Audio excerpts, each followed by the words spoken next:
तो इस कहानी की शुरुआत में हम एक लड़के को देखते हैं जो एक बर्ड का पीछा कर रहा होता है। तभी वो अपने ग्रैंडफादर से उस बर्ड को मारने को कहता है ताकि उनके रात के डिनर का इंतजाम हो सके। जिस पर उस बच्चे के ग्रैंडफादर एक हथियार उठाकर उस बर्ड की तरफ फेंकते हैं, जिससे वो बर्ड मारा जाता है और उस पहाड़ से नीचे गिरने लगता है। लेकिन सही टाइम पर वो बच्चा उस बर्ड को पकड़ लेता है, जिसके बाद वो लोग घर पर जाते हैं, जहाँ पर पर्सिवल के ग्रैंडफादर पर्सिवल को उस बर्ड को खाने के लिए तैयार करने को कहते हैं। जिस पर पर्सिवल एक झटके में उस बर्ड को तैयार कर देता है और वो लोग खूब मजे से उस बर्ड के मीट को एंजॉय करते हैं। इसी बीच हम उस बर्ड पर एक अजीब तरह का मार्क देखते हैं जो कोई बुरे संकेत की तरफ इशारा कर रहा था। और खाना खाने के बाद पर्सिवल अपने ग्रैंडफादर के साथ ट्रेनिंग करने लग जाता है, जहाँ पर वो अपने ग्रैंडफादर से फाइट करता है। जहाँ पर पर्सिवल के ग्रैंडफादर काफी मेहनत करने के बाद पर्सिवल को उस लड़ाई में हराने में कामयाब हो जाते हैं। पर दूसरी तरफ पर्सिवल को खुद पर बहुत ज्यादा प्राउड महसूस हो रहा था, क्योंकि उसने इस बार अपने ग्रैंडफादर को काफी अच्छी टक्कर दी थी। जिसके बाद पर्सिवल के ग्रैंडफादर वहाँ से बर्तन धोने के लिए निकल जाते हैं। पर दूसरी तरफ पर्सिवल अभी भी अपने उस फाइट को सेलिब्रेट कर रहा होता है। इसी बीच पर्सिवल के ग्रैंडफादर को लग रहा होता है कि वो कुछ भूल रहे हैं। तभी उन्हें याद आता है कि पर्सिवल का बर्थडे काफी करीब आ गया है, जिस पर वो सब काम वाम छोड़कर पर्सिवल के पास जाते हैं जो सुसु कर रहा था। तभी ग्रैंडफादर पर्सिवल से पूछते हैं कि कल उसका बर्थडे है, पर इसके बावजूद भी पर्सिवल अपने बर्थडे के लिए एक्साइटेड नहीं है। जिस पर पर्सिवल अपने ग्रैंडफादर से कहता है कि उसे पता है कि कल उसका बर्थडे है और वो कल 16 साल का हो जाएगा, जिसका मतलब यह था कि वो कल से बियर पी सकता है। और पर्सिवल के ऐसे माइंडसेट को देखकर उसके ग्रैंडफादर बहुत हैरान होते हैं। तभी पर्सिवल के ग्रैंडफादर उसे एक हिल के टॉप पर ले जाते हैं और उसे दुनिया घूमने को कहते हैं, ताकि पर्सिवल वन पीस को ढूंढ सके, जिससे पर्सिवल पूरी दुनिया में बहुत फेमस हो जाएगा। पर पर्सिवल को इन सब कामों में कोई इंटरेस्ट नहीं होता है, वो बस अपनी नॉर्मल लाइफ से खुश था। जिसके बाद रात में डिनर करते समय पर्सिवल के ग्रैंडफादर पर्सिवल को उसके फादर के बारे में बताते हैं, जो 16 साल की एज में ही एक एडवेंचर बन गए थे। इसलिए वो पर्सिवल को भी एक एडवेंचर बनने को कहते हैं। पर पर्सिवल अपने ग्रैंडफादर की बातों को रिएक्ट कर देता है, क्योंकि वो बस अपनी पूरी लाइफ अपने ग्रैंडफादर के साथ बिताना चाहता था। फिर डिनर करने के बाद पर्सिवल माउंटेन की चोटी पर जाता है और तारों को देखने लगता है और सोचने लगता है कि क्या उसे उसके ग्रैंडफादर की बात मानकर दुनिया घूमना चाहिए। नहीं, लेकिन फिर वो अपने उस प्लान को ड्रॉप कर देता है, क्योंकि वो अपनी इस लाइफ से खुश था, क्योंकि उसके ग्रैंडफादर उसके साथ थे। और ऐसे ही पर्सिवल को नींद आ जाती है और जब पर्सिवल की नींद खुलती है तो उसे एक आदमी दिखाई देता है जो एक उड़ती हुई बोट पर सवार था। तभी वो नाइट पर्सिवल से वर्गीस नाम के एक आदमी के बारे में पूछता है जो अपने ग्रैंडसन के साथ रहता था। जिस पर पर्सिवल उस आदमी से कहता है कि वो उसके ग्रैंडफादर है, लेकिन आपको उनसे क्या काम है। जिस पर वो नाइट पर्सिवल को बताता है कि वो वर्गीस का दोस्त है, क्योंकि वो दोनों एक ही हॉलीनाइट ग्रुप में थे। जिस पर पर्सिवल बिना ज्यादा सवाल जवाब किए उस आदमी को उसके ग्रैंडफादर की लोकेशन के बारे में बता देता है, जो सब्जियां काट रहे थे। जिस पर वो नाइट वहाँ के लिए निकल जाता है और पर्सिवल उस उड़ती हुई बोट को चेक करने लगता है। लेकिन कुछ देर बाद पर्सिवल को एहसास होता है कि उसने कोई गड़बड़ कर दी है, क्योंकि उसे उस नाइट पर शक होने लगा था, क्योंकि वो नाइट आर्मर और हथियार के साथ आया था। इसलिए वो जल्दी से अपने ग्रैंडफादर की मदद करने के लिए जाता है। इसी बीच हम वर्गीस को देखते हैं जो सब्जियां काट रहा होता है। तभी वो नाइट वर्गीस को आवाज लगाता है और उस पर एक अटैक करता है, पर वर्गीस सही टाइम पर उस अटैक को डॉज कर लेता है और उस नाइट से लड़ने लगता है, जहाँ पर वो दोनों एक दूसरे को बराबरी की टक्कर दे रहे होते हैं। लेकिन कुछ देर बाद वो नाइट वर्गीस पर भारी पड़ने लग जाता है और उसे बुरी तरह घायल कर देता है। लेकिन तभी वहाँ पर पर्सिवल पहुँच जाता है और उस नाइट को उसके ग्रैंडफादर से दूर रहने को कहता है। पर उस नाइट को पर्सिवल की बातों से कोई फर्क नहीं पड़ता है और वो पर्सिवल पर एक अटैक करता है और उसे कहता है कि वो पहले उसके ग्रैंडफादर को जान से मारेगा, फिर अगली बारी उसकी है। जो सुनकर पर्सिवल को गुस्सा आ जाता है और वो उस माउंटेन के टुकड़े से उस नाइट पर अटैक करता है, पर वो नाइट उस रॉक को बड़ी आसानी से रोक लेता है। जो देखकर पर्सिवल उस नाइट पर बड़े रॉक से अटैक करता है, पर उससे भी उस नाइट को कुछ नहीं होता है। तभी उस नाइट को वर्गीस पीछे से पकड़ लेता है और पर्सिवल को वहाँ से भागने को कहता है। पर पर्सिवल अपने ग्रैंडफादर को यहाँ मरने के लिए छोड़कर नहीं जाना चाहता था। लेकिन तभी वो नाइट वर्गीस पर कई सारे अटैक करता है, जिससे वर्गीस की मरने जैसी हालत हो जाती है। साथ ही वो पर्सिवल पर भी एक जानलेवा हमला करता है, पर पर्सिवल अभी भी अपने पैरों पर खड़ा होता है और उस नाइट को एक पंच मारता है, पर उससे उस नाइट को कुछ नहीं होता है, क्योंकि पर्सिवल बहुत कमजोर हो गया था। तभी वो नाइट पर्सिवल पर एक अटैक करके उसे दूर उड़ा देता है, जिससे पर्सिवल कुछ ही देर में मरने वाला होता है। तभी वर्गीस उस नाइट से पूछता है कि आखिर वो इतने लंबे समय बाद उन्हें मारने क्यों आया है, जिस पर वो नाइट बताता है कि कुछ दिनों पहले एक भविष्यवाणी हुई थी कि 4 अपोकलिप्स नाइट किंग आर्थर के डाउनफॉल का कारण बनेंगे, लेकिन उन्हें बात पता नहीं थी कि वो 4 नाइट कौन से हैं। इसलिए वो सभी नाइट्स को मार रहे हैं ताकि कोई भी नाइट जिंदा न बचे, जिसके बाद उस नाइट को लगता है कि वर्गीस और पर्सिवल को उसने इतना ज्यादा घायल कर दिया है कि वो जिंदा नहीं बच पाएंगे, इसलिए वो वहाँ से चला जाता है। और उस नाइट के जाने के बाद हम देखते हैं कि पर्सिवल वापस से ठीक हो गया था और उसके सारे घाव भी भर गए थे, जो देखकर वर्गीस को कुछ समझ नहीं आता है। तभी पर्सिवल अपने ग्रैंडफादर से माफी मांगने लगता है क्योंकि उनकी ये हालत उसी की वजह से हुई थी, जिस पर वर्गीस पर्सिवल को उदास होने से मना करते हैं क्योंकि यही उनकी किस्मत थी। तभी वर्गीस पर्सिवल को बताते हैं कि उस नाइट का नाम आयरन साइड है और वो पर्सिवल का फादर है, जो सुनकर पर्सिवल बहुत हैरान होता है क्योंकि वर्गीस ने पर्सिवल को बताया था कि उसके फादर की एक एक्सीडेंट में डेथ हो गई थी, जिस पर वर्गीस पर्सिवल से कहता है कि अगर पर्सिवल पूरी सच्चाई का पता लगाना चाहता है तो उसे आयरन सॉर्ड को ढूंढना होगा और नाइट्स को बचाना होगा जिसे वो मारने वाला है। तभी वर्गीस को खून की उल्टी होने लगती है क्योंकि उसके पास ज्यादा समय नहीं बचा था, जिसके कुछ देर बाद वर्गीस की डेथ हो जाती है और पर्सिवल अपने ग्रैंडफादर को दफनाकर वापस से अपने टूटे हुए घर में कुछ ढूंढने लगता है। तभी उसे एक बॉक्स दिखाई देता है जिसमें कुछ कपड़े थे जो वर्गीस ने पर्सिवल के एडवेंचर पर जाने के लिए रखे थे, जिस पर पर्सिवल उस ड्रेस को पहन लेता है और अपने ग्रैंडफादर के कब्र से एक आखिरी बार अलविदा लेकर वहाँ से निकल जाता है, जिसके बाद पर्सिवल उस माउंटेन से नीचे उतरने लगता है। पर काफी देर उतरने के बाद भी वो नीचे नहीं पहुँच पा रहा था, पर पर्सिवल हार नहीं मानता है और नीचे उतरना जारी रखता है और कुछ देर की कोशिश के बाद वो फाइनली नीचे उतरने में कामयाब हो जाता है, जहाँ पर उसे एक जीव दिखाई देता है और पर्सिवल पहली बार किसी ऐसे जीव को देख रहा था, इसलिए वो उसे बात करने की कोशिश करता है और उसे अपने बारे में बताने लगता है, लेकिन उस जीव को पर्सिवल की कोई बात समझ नहीं आ रही थी। तभी पर्सिवल उस जीव से पूछता है कि क्या वो किसी ऐसी जगह के बारे में जानता है जहाँ पर लोग रहते हो, पर वो जीव पर्सिवल को इग्नोर मारकर वहाँ से जाने लगता है, जिस पर पर्सिवल उस जीव का पीछा करने लगता है, जो देखकर वो जीव वहाँ से भागने लगता है। इसी बीच पर्सिवल को फाइनली कुछ लोग दिखाई देते हैं जो कुछ मैजिक परफॉर्म करने की कोशिश कर रहे थे, जहाँ पर कैट्स हवा में बिना आग के पेपर जला रहा होता है, इसलिए कैट्स अपने साथी से भी इसकी प्रैक्टिस करने को कहता है, पर कैट का साथी इसके लिए मना कर देता है क्योंकि कोई उन्हें नहीं देख रहा था। तभी वहाँ पर पर्सिवल आ जाता है जो उन लोगों के मैजिक ट्रिक को देखकर बहुत हैरान था। तभी पर्सिवल उन्हें वो मैजिक दोबारा परफॉर्म करने को कहता है, जिस पर डैनी मैजिक परफॉर्म करके दिखाने के बदले पर्सिवल से कुछ पैसे मांगता है, पर पर्सिवल अपनी लाइफ में पहली बार पैसों के बारे में सुन रहा था, इसलिए उसे समझ नहीं आ रहा था कि आखिर डैनी किस बारे में बात कर रहा है, जो देखकर डैनी को लगता है कि पर्सिवल उसे बेवकूफ बनाने की कोशिश कर रहा है, इसलिए वो उसे मैजिक दिखाने को तैयार हो जाता है और पर्सिवल को हवा में उठाकर वहाँ से भाग जाता है, जिस पर पर्सिवल नीचे उतरने की कोशिश करता है, पर वो ऐसा नहीं कर पाता है, जिस पर डैनी के साथी डैनी को डांटने लगते हैं क्योंकि डैनी एक बच्चे को परेशान कर रहा था। लेकिन तभी वहाँ पर उनके सामने पर्सिवल बहुत तेजी के साथ आ जाता है और पर्सिवल की ऐसी स्पीड देखकर वो लोग बहुत हैरान होते हैं और डैनी पर्सिवल से उसके पहले के बिहेवियर के लिए माफी मांगने लगता है और पर्सिवल से पूछता है कि आखिर वो ट्रेवल क्यों कर रहा है, जिस पर पर्सिवल बताता है कि वो आयरन साइड नाम के एक हॉरी नाइट को ढूंढ रहा है क्योंकि उसने उसके ग्रैंडफादर को जान से मार दिया था, जिस पर वो लोग पर्सिवल से पूछते हैं कि क्या वो उस हॉली नाइट से अपना बदला लेना चाहता है, जिस पर पर्सिवल कहता है कि उसे नहीं पता कि वो उस हॉली नाइट से बदला लेना चाहता है या नहीं, क्योंकि वो उसके फादर है, जो जानकर वो लोग बहुत हैरान होते हैं और पर्सिवल से कहते हैं कि वो लोग एक विलेज में जा रहे हैं जहाँ पर शायद से उन्हें उस हॉली नाइट के बारे में कुछ पता चल जाए, जिस पर पर्सिवल उन लोगों से उसे भी उनके साथ ले चलने को कहता है, जिस पर डैनी मान जाता है, पर इसके बदले वो पर्सिवल से एक ट्रिक करके दिखाने को कहता है, जहाँ पर वो लोग पर्सिवल को एक बो और एरो देते हैं और उसे एक टारगेट को हिट करने को कहते हैं, पर पर्सिवल गलती से डैनी को गंजा कर देता है, पर इसके बावजूद भी वो लोग पर्सिवल को उनके साथ ले जाते हैं, जहाँ पर पर्सिवल उन लोगों से उनके बारे में पूछता है, जहाँ पर डैनी बताता है कि उन लोगों का सपना है कि वो सभी हॉली नाइट बनना चाहते हैं। इसी बीच उनके पास कुछ लोग आते हैं जो उन लोगों से किसी हॉली नाइट को बुलाने को कहते हैं क्योंकि एक उल्फ ने उनके विलेज पर अटैक कर दिया था, जो सुनकर डैनी उनसे कहता है कि उन्हें एक छोटे से वुल्फ के लिए किसी हॉली नाइट की जरूरत नहीं है क्योंकि वो खुद उसे संभाल लेगा और बदले में वो उन विलेज के लोगों से बस खाने और रहने के लिए कुछ जगह मांगता है, जिस पर वो गांव वाले तैयार हो जाते हैं और डैनी अपने साथियों के साथ मिलकर उस वुल्फ से निपटने जाता है, पर वो वुल्फ बहुत ज्यादा बड़ा होता है, जिसे देखकर वो लोग वहाँ से भागने लगते हैं और हॉली नाइट को बुलाने के बारे में सोचने लगते हैं। लेकिन तभी पर्सिवल सभी लोगों को बचाने के लिए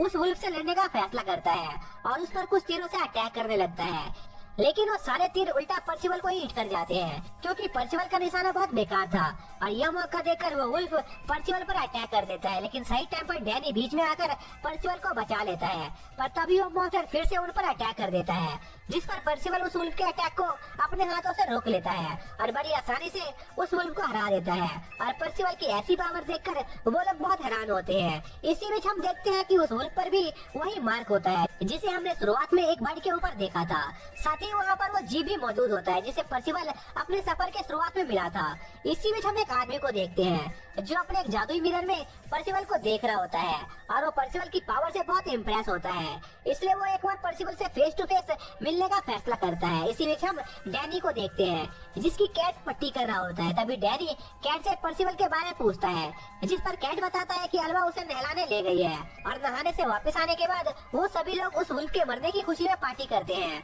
जहाँ पर परसिवल सभी से आयरनसाइड के बारे में पूछने लगता है, लेकिन किसी को भी आयरनसाइड के बारे में कुछ नहीं पता था। तभी वहाँ पर ब्लैक नाइट आ जाता है जब परसिवल को बताता है कि वो आयरनसाइड को जानता है। साथ ही वो परसिवल को जिंदा देखकर बहुत हैरान था, क्योंकि उसे खबर मिली थी कि आयरनसाइड ने वर्गीस और परसिवल को मार दिया है। जिस पर परसिवल ब्लैक नाइट से आयरनसाइड के बारे में पूछता है, पर ब्लैक नाइट परसिवल को कुछ भी बताने से मना कर देता है और उसे उससे लड़ने को कहता है, जिस पर परसिवल ब्लैक नाइट से लड़ने लगता है और उसे कहता है कि अगर वो लड़ाई जीत गया तो ब्लैक नाइट उसे आयरनसाइड के बारे में बताएगा। जिस पर ब्लैक नाइट कहता है कि अगर वो लड़ाई जीत गया तो परसिवल को जिंदगी भर उसका गुलाम बनकर रहना होगा, जिस पर परसिवल मान जाता है और उनके बीच लड़ाई शुरू हो जाती है, जहाँ पर उस ब्लैक नाइट पर परसिवल के अटैक का कोई असर नहीं हो रहा था। तभी वो ब्लैक नाइट परसिवल को पकड़ लेता है और उसे मैजिक यूज करने को कहता है, क्योंकि ब्लैक नाइट को मजा नहीं आ रहा था। जिस पर परसिवल कहता है कि उसे मैजिक यूज करना नहीं आता है, जो सुनकर ब्लैक नाइट को गुस्सा आ जाता है, क्योंकि उसका सारा मजा खराब हो गया था। इसलिए वो गुस्से में परसिवल को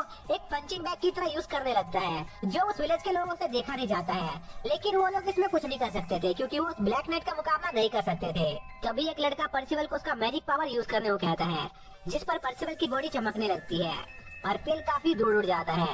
जो देखकर पेल काफी शौक था कि परसिवल मैजिक पावर कैसे यूज कर सकता है, क्योंकि परसिवल ने उसे कहा था कि वो मैजिक का इस्तेमाल नहीं कर सकता है। वहीं दूसरी तरफ परसिवल खुद भी अपने हाथों से निकल रही रोशनी को देखकर काफी ज्यादा घबरा जाता है, क्योंकि उसे लग रहा था कि उसके हाथों में आग लग गई है। इसलिए परसिवल उस आग को बुझाने की कोशिश करने लगता है, जिसमें परसिवल का हाथ गलती से पेल पर लग जाता है, जिससे पेल काफी दूर जाकर गिरता है, जो देखकर परसिवल के दोस्तों से समझाते हैं कि वो आग और कुछ नहीं परसिवल का ही मैजिक है, जिसका इस्तेमाल वो पेल से अपना रिवाइज लेने के लिए कर सकता था। जो सुनकर परसिवल वापस से थोड़ा सा शांत होता है। इसी बीच पेल वापस से अपने पैरों पर खड़ा हो जाता है और वो अब समझ गया था कि परसिवल के पास अब उसे लड़ने की ताकत आ चुकी है। इसलिए पेल थोड़ा सा सीरियस होने का फैसला करता है, क्योंकि उसे नहीं पता था कि आखिर परसिवल के पास किस टाइप का मैजिक मौजूद था। जिसके बाद पेल परसिवल पर अपने फायर बॉल से अटैक करता है, जिस पर परसिवल जंप करके पेल के उस अटैक को डॉज कर लेता है और पेल पर हमला करने की कोशिश करता है। पर तभी वो फायरबॉल वापस से परसिवल पर हमला करने आ जाता है और परसिवल के पीछे पड़ जाता है, क्योंकि पेल के पास उस फायरबॉल को फ्रीली कंट्रोल करने की ताकत मौजूद थी, जिस वजह से परसिवल को पेल पर हमला करने का कोई मौका नहीं मिल रहा था, क्योंकि परसिवल उस फायरबॉल से बचने में काफी ज्यादा बिजी हो गया था। तभी परसिवल को एक आइडिया आता है और वो तेजी से पेल के पीछे पहुंच जाता है, जिस पर पेल एक बार फिर से परसिवल पर अपने फायरबॉल से अटैक करता है, लेकिन इस बार परसिवल उस फायरबॉल को अपने मैजिक से डिस्ट्रॉय कर देता है, जिससे उस फायरबॉल के 6 टुकड़े हो जाते हैं। पर तभी पेल अपने फायरबॉल के उन टुकड़ों का इस्तेमाल करके परसिवल पर हमला करता है, जिस पर परसिवल की बॉडी जलने लगती है और पेल की फायरबॉल तब तक जलती रहती थी जब तक कि उसका ओपोनेंट पूरी तरह से जलकर राख में न बदल जाए, जिस पर पेल परसिवल को हार मानकर उसके सामने सरेंडर करने को कहता है। पर इतनी बुरी हालत में होने के बावजूद भी परसिवल पेल के सामने सरेंडर करने से मना कर देता है और अपनी पूरी बॉडी को अपने मैजिक से कवर करके खुद को उस आग से जलने से बचाने की कोशिश करने लगता है, जो देखकर पेल परसिवल से काफी ज्यादा इम्प्रेस होता है, क्योंकि परसिवल को उसका मैजिक अनलॉक किया बस कुछ ही समय हुआ था, लेकिन इसके बावजूद भी परसिवल का उसके मैजिक के ऊपर काफी ज्यादा अच्छा कंट्रोल था। पर अब तक काफी ज्यादा देर हो चुकी थी, क्योंकि पेल की आग की वजह से परसिवल की बॉडी काफी हद तक जल चुकी थी। इसलिए पेल परसिवल को एक आखिरी बार उसके सामने सरेंडर करने का ऑफर देता है, पर परसिवल पेल के उस ऑफर को रिजेक्ट कर देता है और अपनी जिद पर अड़ा रहता है। तभी हम देखते हैं कि पर्सिवल अपने मैजिक की मदद से अपने छोटे छोटे मिनिएचर फॉर्म में बनकर उनसे पेल पर हमला करवा देता है। और पर्सिवल की एक छोटी कॉपी छोटे होने के बावजूद भी काफी ज्यादा पावरफुल थी, जो पेल को ओवरपावर करके उससे उसके मैजिक को डीएक्टिवेट करवा देते हैं, जिससे पर्सिवल उस आग से आजाद हो जाता है।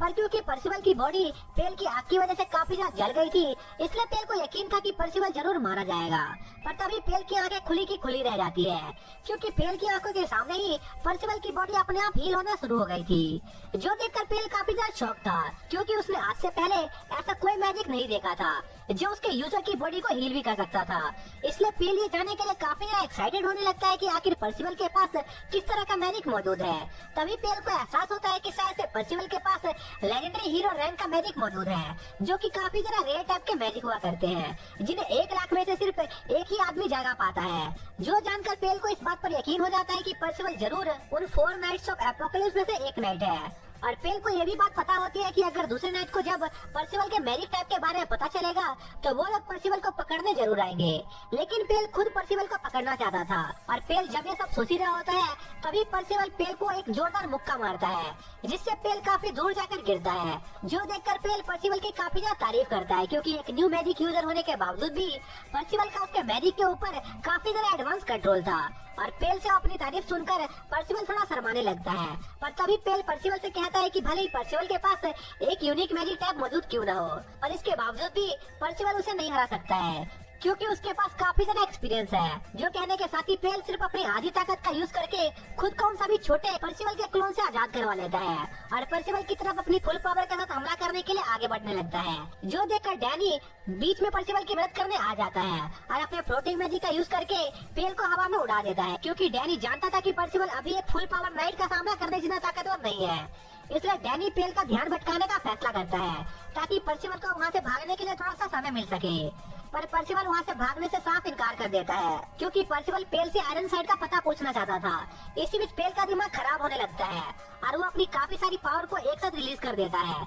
जिससे वहाँ पर एक बड़ा फायरवॉल क्रिएट हो जाता है और डैनी उस अटैक से घायल हो जाता है। जो देखकर पेल को थोड़ा दुख होता है, क्योंकि वो एक ईमानदार नाइट था जो आम लोगों को चोट नहीं पहुंचाता था, लेकिन डैनी ने उसके और पर्सिवल की लड़ाई के बीच में आकर काफी बड़ी गलती कर दी थी। इसलिए उसके पास डैनी पर अटैक करने के अलावा और कोई चारा नहीं था, जिसके बाद पेल डैनी और पर्सिवल को मारने के लिए उनकी तरफ बढ़ने लगता है। पर तभी उनके बीच वही क्रिएचर आ जाता है जिससे पर्सिवल की मुलाकात यहाँ आने से पहले हुई थी, और उस क्रिएचर को वहाँ पर देखकर पेल भी थोड़ा कंफ्यूज हो जाता है। तभी वो क्रिएचर अपनी पॉकेट से एक स्टोन निकालता है, जिसकी वजह से पर्सिवल और डैनी एक ड्रैगन के बोन के ऊपर टेलीपोर्ट हो जाते हैं, जो कि डैनी के विलेज से 50 किलोमीटर दूर था। जिस पर पर्सिवल वापस से डैनी के विलेज जाने की जिद करने लगता है, ताकि वो पेल से आयरन साइड का पता पूछ सके। पर वो क्रिएचर पर्सिवल को ऐसा करने से मना करता है, क्योंकि ये काफी बड़ी बेवकूफी थी, क्योंकि पेल उस विलेज में पर्सिवल को ढूंढते हुए ही वहाँ पर आया था। इसलिए अब जब पर्सिवल वहाँ मौजूद नहीं था तो इसका मतलब ये था कि पेल जल्दी उस विलेज को अकेला छोड़कर पर्सिवल की तलाश में वहाँ से निकल जाएगा। इसी में डैनी काफी ज्यादा कंफ्यूज होता है कि आखिर पेल है कौन और वो पर्सिवल के पीछे क्यों पड़ा हुआ है, जिस पर वो क्रिएचर डैनी को बताता है कि पेल असल में इविल किंग के लिए काम करता है, जो कि इविल किंग के कुछ खास नाइट में से एक था, जिनका काम 4 नाइट्स ऑफ एपोकलिप्स को ढूंढकर मिटा देने का था। साथ ही वो फॉक्स डैनी को बताता है कि असल में उसे फ्यूचर से पास्ट में भेजा गया है, ताकि वो 4 नाइट्स ऑफ एपोकलिप्स को पहले ढूंढकर उन्हें किंग ऑर्थर से बचा सके। और 4 नाइट्स ऑफ एपोकलिप्स के चारों मेंबर का नाम रैथ, वॉर, डेथ और शूटर होता है, और अब तक वो फॉक्स सिर्फ पर्सिवल को ही ढूंढने में कामयाब हो पाया था, जो कि डेथ नाइट था। इसी दौरान हम हॉली नाइट के बेस का सीन देखते हैं, जहाँ पर सभी नाइट इकट्ठा हुए थे, ताकि वो लोग एक दूसरे के साथ 4 नाइट्स ऑफ एपोकलिप्स के ऊपर इकट्ठा की गई सारी इन्फॉर्मेशन को शेयर कर सके। इसी दौरान वहाँ पर पेल भी आ जाता है और वो लोग अपनी मीटिंग स्टार्ट कर देते हैं, जहाँ पर हमें पता चलता है कि असल में किंग ऑर्थर ने अपने 4 नाइट्स ऑफ एपोकलिप्स की खोज कई सालों पहले ही शुरू कर दी थी। इसका मतलब ये था कि अभी वो सभी 4 नाइट्स ऑफ एपोकलिप्स छोटे से बच्चे थे, जिन्हें पकड़ना काफी ज्यादा आसान होने वाला था। साथ ही उन लोगों को यह भी अंदाजा था कि आखिर कौन सा नाइट ऑफ एपोकलिप्स किस टाइप का दिखता है, जैसे कि उन सभी में से एक नाइट ऑफ एपोकलिप्स के पास गोल्डन मैजिक मौजूद था, वही दूसरे नाइट ऑफ एपोकलिप्स के आंखों के अंदर हॉलीनेस और हेल की पावर मौजूद थी। वही एक नाइट ऑफ एपोकलिप्स के बाल पत्ते के शेप के थे, जो सुनकर आयरन साइड समझ जाता है कि वो आखिरी नाइट ऑफ एपोकलिप्स जरूर पर्सिवल ही होगा। इसलिए आयरन साइड को इस बात का पछतावा होने लगता है कि वो इस बात को कंफर्म नहीं कर पाया कि उस दौरान पर्सिवल मारा गया था या नहीं। और इस बारे में सोचते हुए आयरनसाइड वहाँ से जाने लगता है। पर तभी वहाँ पर पेल आ जाता है, जो आयरनसाइड को उसका काम ठीक से ना करने के लिए डांट रहा होता है। जिस पर आयरनसाइड अपनी तलवार निकालकर पेल को धमकी देता है कि अगर उसने एक पल में उसका रास्ता नहीं छोड़ा तो उसे जान से मार देगा। पर पेल को आयरनसाइड की धमकी से कोई डर नहीं लगता है, जिस पर आयरनसाइड पेल को उसके इस काम को पूरा करने को कहकर वहाँ से जाने लगता है। जिस पर पेल पर्सिवल को जान से मारने से मना कर देता है और आयरनसाइड को आइडिया देता है कि उन दोनों को एक साथ मिलकर पर्सिवल को ट्रेन करना चाहिए, क्योंकि पर्सिवल के अंदर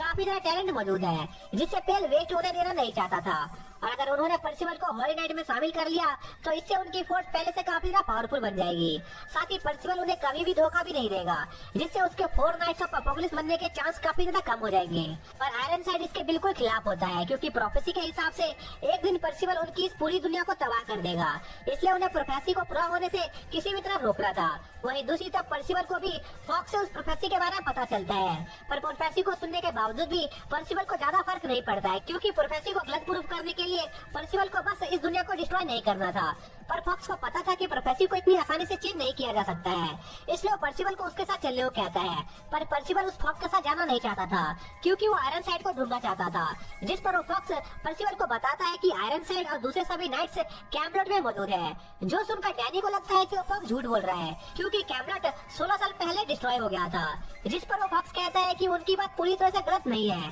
क्योंकि कैमलॉट 16 साल पहले हुई लड़ाई के बाद से एक अलग ही जगह पर एग्जिस्ट करता था, जहाँ पर जाने के लिए उन्हें पहले लियोनस किंगडम से गुजरना था। और लियोनस किंगडम का नाम सुनते ही पर्सिवल एकदम से उस फॉक्स के साथ जाने को तैयार हो जाता है और वो लोग अपनी जर्नी स्टार्ट कर देते हैं, जहाँ पर रास्ते में पर्सिवल को भूख लगने लगती है, इसलिए वो रुककर किसी चीज का शिकार करने का फैसला करता है। पर डैनी को याद आता है कि पर्सिवल को शिकार करना नहीं आता था, इसलिए वो पर्सिवल से उसके हथियार ले लेता है। जिस पर पर्सिवल वहाँ मौजूद जंगल में घूमने चला जाता है और डैनी उनके लिए शिकार पकड़ने की कोशिश करने लगता है। इसी दौरान पर्सिवल को एक अजीब सी जगह दिखाई देती है, इसलिए वो उस जगह को चेक करने चला जाता है। तभी हम डैनी को देखते हैं, जिसका एरो गलती से एक जाइंट नन को लग जाता है, जिस पर डैनी उससे माफी मांगता है, जिस पर वो जाइंट डैनी को माफ कर देती है, क्योंकि उसे ज्यादा चोट नहीं आई थी। तभी वहाँ पर 2 फेरीज आ जाती है, जो उन्हें बताती है कि पर्सिवल गलती से ऐसी जगह चला गया है जहाँ पर एक खतरनाक आदमी रहता था। इसी बीच हम देखते हैं कि पर्सिवल एक कैद फेरी की एक जगह से भागने में मदद करता है, पर तभी कोई पीछे से आकर पर्सिवल को बेहोश कर देता है, क्योंकि हेपराइटिस नाम का एक साइंटिस्ट था, जिससे जिंदा चीजों पर एक्सपेरिमेंट करके उन्हें मारने में काफी ज्यादा मजा आता था। और इस बार उसका शिकार पर्सिवल था, जिसके साथ ही यह पार्ट यहीं पर खत्म हो जाता है।